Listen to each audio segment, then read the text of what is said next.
Welcome to Faith and Conversations about Life, Belief, and Everything. I'm Chaplain Eric Doolittle, and today we're exploring Psych with Dr. Karl Kelley. Dr. Kelley is a professor of psychology here at North Central College and is the Harold and Eva White Distinguished Professor in the Liberal Arts. It's great to have you here, Karl. Let's welcome him.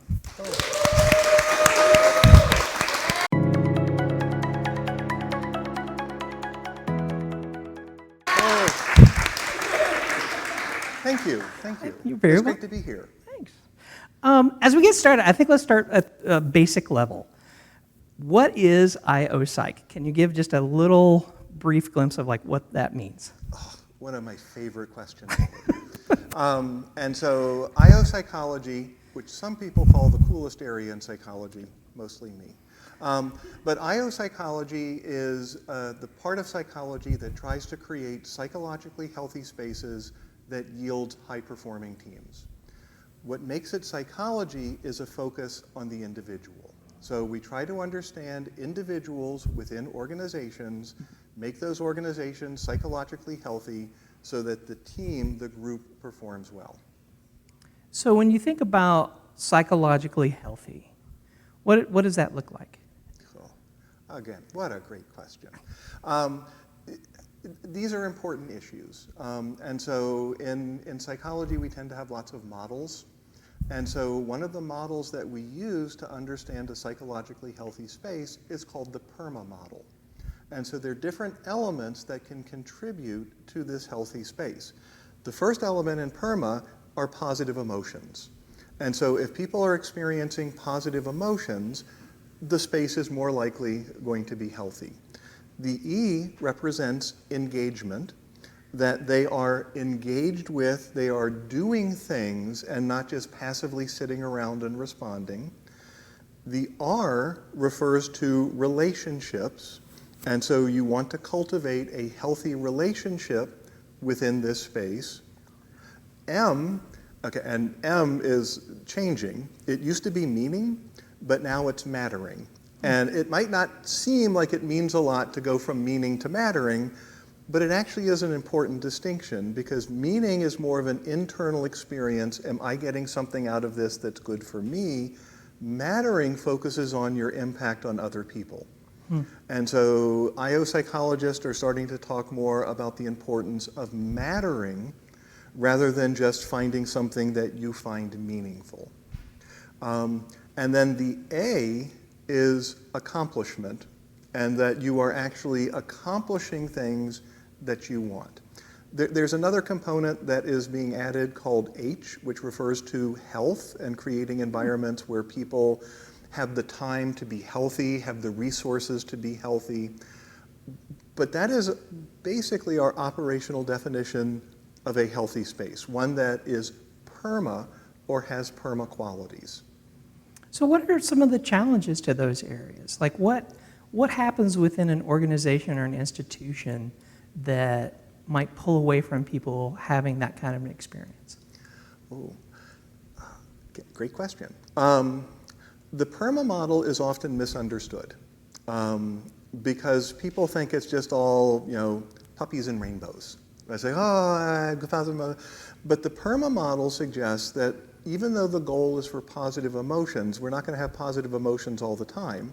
And that really even shouldn't be our goal. Because being in an organization means coping with things that aren't always, again, puppies and rainbows. We have to do a lot of work sometimes that doesn't bring us immediate positive affect, but in the long run can achieve that. Again, good relationships don't refer to just comfortable relationships. And often we think about a good relationship as one that brings us comfort. Someone is being nice to us and supporting us. But a healthy relationship is one that makes you uncomfortable at times, that pushes you beyond where you want to be to become something better, to flourish. And so the challenges within organizations is helping people understand what these terms mean and to create a healthy, balanced space. So I think that's a really great space to even think about with relationships, that a good, healthy relationship may not always be a happy relationship because we have inevitable conflict, right? There's always Yes. going to be those times when there's tension, things that need to get resolved. And in this area, I think I'll put this out on the floor for all of us. Karl and I are both not Midwesterners. We both come from Appalachia. And so sometimes we have an outsider's perspective on some things, even though we've been here for a while. And I think one of them that we think about is Midwestern nice, where you see people who are polite to each other, but they may not be building that deeper relationship where they can be open and honest with one another when there is conflict. They'd rather just kind of ignore conflict to be nice. I would make a distinction between being nice and treating people with dignity and respect. And so a healthy relationship is where you are being treated with dignity and respect, but not necessarily agreeing with everything the person says. I mean, as a teacher, in the classroom, sometimes when I'm teaching statistics, people think he's not being very nice, right? This is very uncomfortable for me, and that's part of my job. And so if I'm going to create a high-performing group in that classroom, I have to be very clear and say, these are some things that might not be acceptable in this environment. These are some of the goals that we're trying to achieve that might make you uncomfortable. But the healthy relationship is treating you with dignity and respect along that way. So what happens then in an organization? What can we do? Because it sounds like you're talking about healthy boundaries. Yes. Right? Which is an essential part of, we think of it often in direct relationships with one-to-one people or in a family. But it sounds like part of that is boundaries within institutions and organizations as well. And so how can an organization or an institution help set good boundaries for people when the other emotional forces that are happening may work against that? Well, the secret is there's no secret. I mean, and there's no right path to do that. And so if we could find that magic formula, that would be amazing. But it's a process of continuous change. And so healthy organizations are characterized by individuals, including leaders, that are going to be adaptive and can communicate with each other. And again, if we create an environment of dignity and respect, that communication can happen. I don't know if I'm exactly answering your question. I didn't really ask a question. Okay. I think I just made a statement. Well, again, when I think about, again, the dynamics that can lead to Perma, there are three elements that are very important. For me, it's getting along, getting ahead, and mattering. Right? And so an organization is responsible for, in some ways, ensuring that people are getting ahead, making sure that the lines of communication are open, people can have these conversations. We have to be making progress, we have to be getting ahead. But we have to be focused on something more important than self. And I think that's where the mattering comes in. Again, I think the meaning kind of moves more towards that internal focus, but mattering moves more towards the external, that I'm doing this because it's something that's more important than just me. So, one of the pieces for this conversation, of course, is me being able to take some of this and look at religious organizations and some of the challenges and benefits that they can have. And what you're lifting up is a great ideal, but it can also be so challenging to many people's experiences of a faith organization, a church, any sort of house of worship or group of people. So I know that we've had conversations about that and the challenges that would face. But if you had someone who was part of an organization that was not functioning in that way, are there things that someone can do in the way that they interact in that system that might be able to influence it? So I'm thinking specifically, in a house of worship, in that kind of an organization, there's a implicit hierarchy that's built in. And oftentimes, religion is used as a way to stop people from questioning and stop people from having growth. They kind of impose mattering as opposed to it being organically found, right? And so what are ways that someone who wants to be part of an organization, wants to be part of a community that seems like it is not healthy, what can that individual do to kind of affect some of that change? Or to take care of themselves if they need to? So my career path has been very curvy, and there have been a lot of things that have influenced my choice in what I do. My early experiences in my church actually affected my career direction, and I don't know if I fully realized it until later. But some of the things that you talked about were similar to my experiences. Again, I grew up in rural Virginia. I grew up in a Southern Baptist church. And in going to this church, there were, first it was a routine. You do it because it's what you have to do. But as I got older, I was looking for the reasons why I'm there. And the more I looked for the reasons, the more I felt disconnected from the church, and I didn't know why. And people worried about me. My parents worried about me, like, what's going on? And so we seemed to be really clear. And I think what was happening is there was more of an emphasis on creeds rather than deeds. And so within the structure, there was a lot of talk about here's what we believe. Here is our truth, but I didn't see the translation outside of church.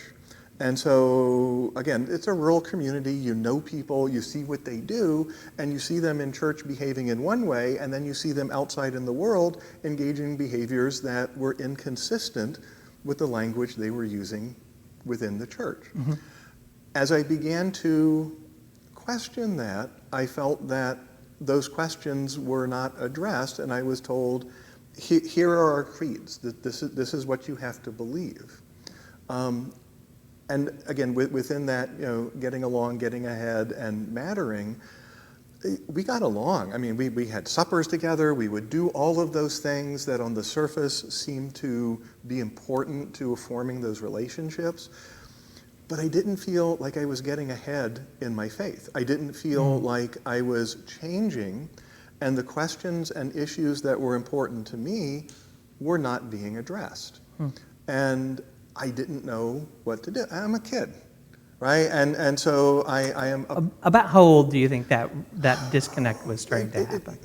Mid-teenage years, right? And so as I began to question more, I felt that there was more resistance to that, and it didn't feel like I mattered unless I followed a particular creed.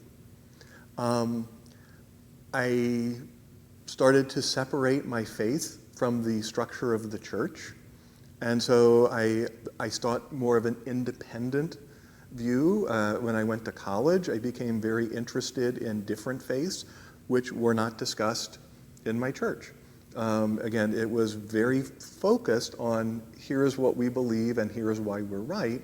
And I remember going to college and meeting people from different faiths, and we would sit around and talk about what do you believe, and talking to a Buddhist, it's like, wow, some of that sounds really cool. How can I incorporate some of that?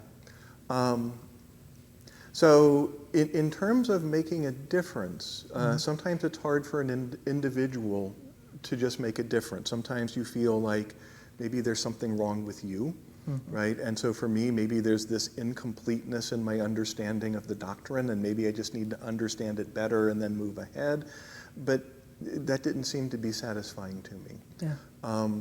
And so I think that the structure of the organization needs to encourage those diversity of experiences and needs to promote different forms of understanding to maybe even solidify the beliefs that that particular institution has.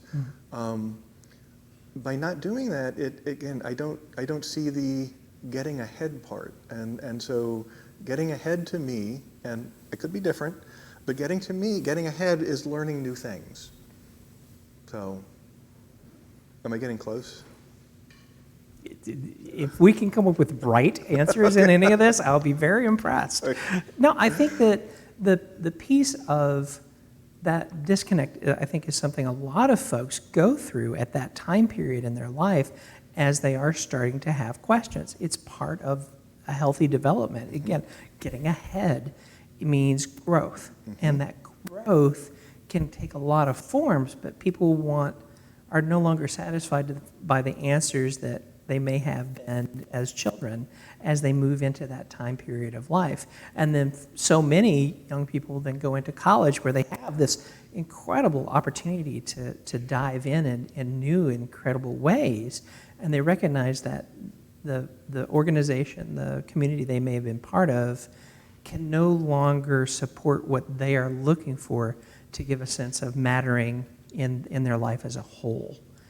And I think that that's a challenge for a lot of church communities, that because they have so strictly defined what belonging, right, is, and it's a doctrinal definition. You abide by these understandings, and it misses that full experience, that, like what you were saying, that it doesn't give room for people to grow in these other areas or to engage, right, to make a difference. People want to have a meaning and something beyond just belonging, right?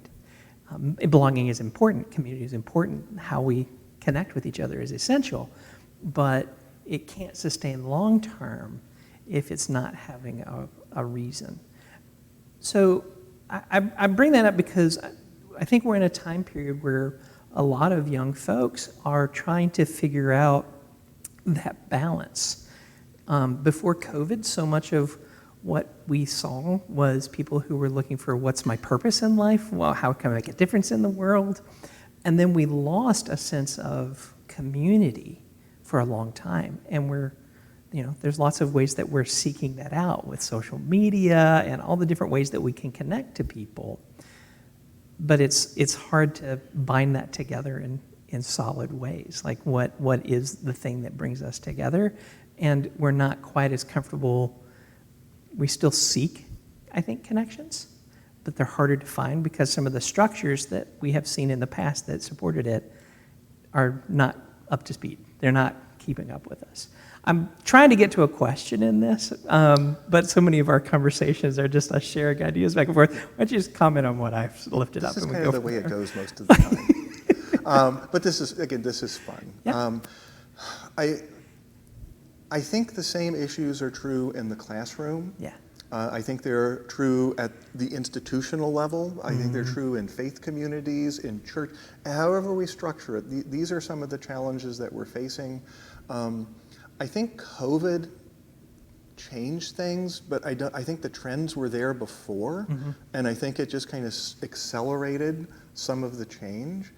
But when I walk into the classroom, again, sometimes I'm teaching things that people aren't inherently excited about, if you can imagine, like statistics at 8 o'clock in the morning, right? Some people are going, ugh. And so, but if I am going to do my job in some ways, and my job is not just teaching, it's trying to make the world a better place, right? And so again, and so when I'm in the classroom, I'm not just thinking about, do you understand how to compute this? What I care about is, can you use this information to go forward and affect the world in a positive way? And I think that's true. The more I can do that, the more I can create an environment in that classroom that people will want to be there, will care about what they're doing, right? And hopefully form relationships based on common values.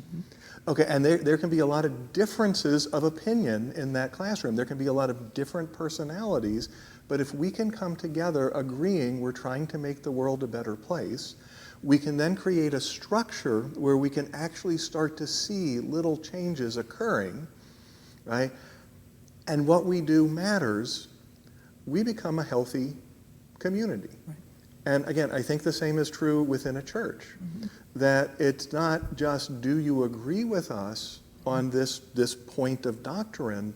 It's, do you agree we're trying to make the world a better place? And if people can say, yeah, we're trying to do that, then we create structures where we can see accomplishment, that we see places where, yeah, I am making a difference here. And the difference that I make, I believe, matters to something beyond self.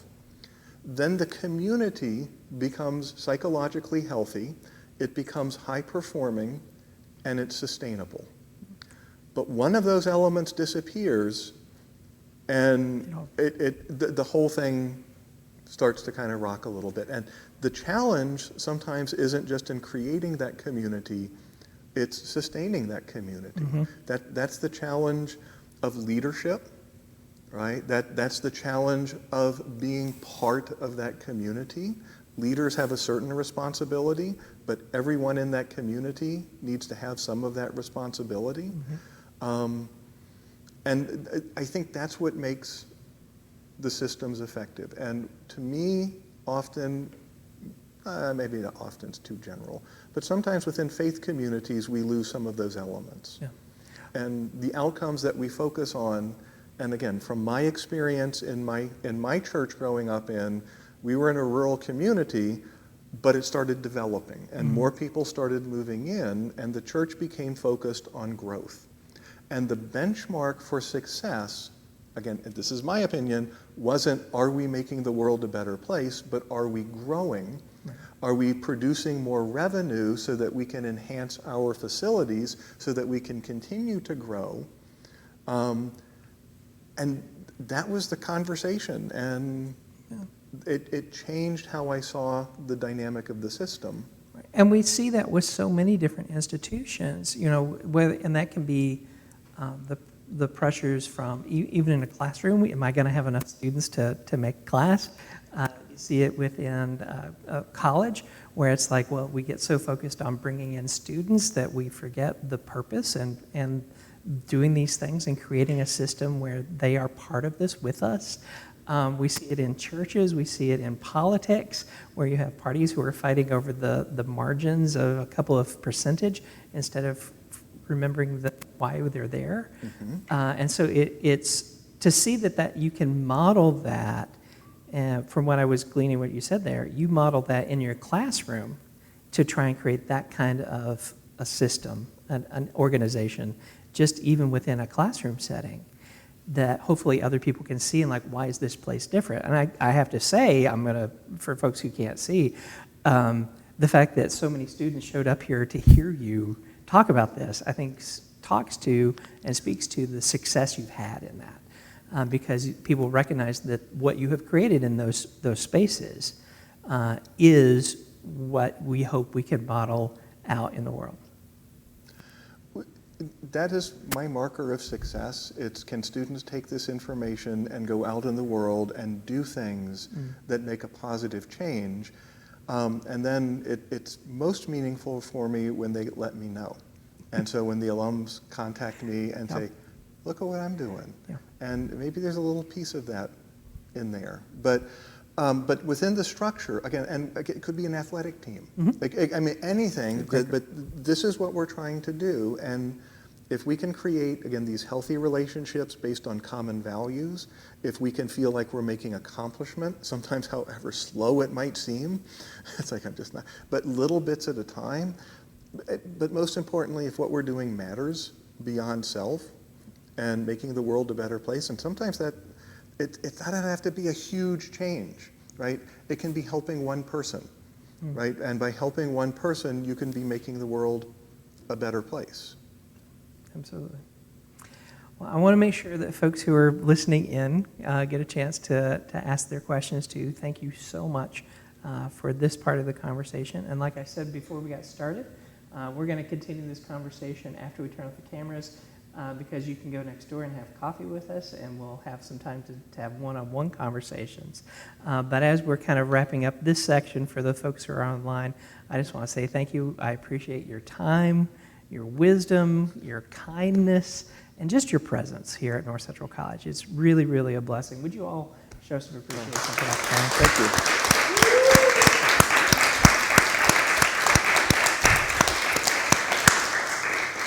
you. And the last piece of the business is I hope you'll join us again in 2 weeks, where we're going to be sitting down for Faith and Sports with Brian Johnson.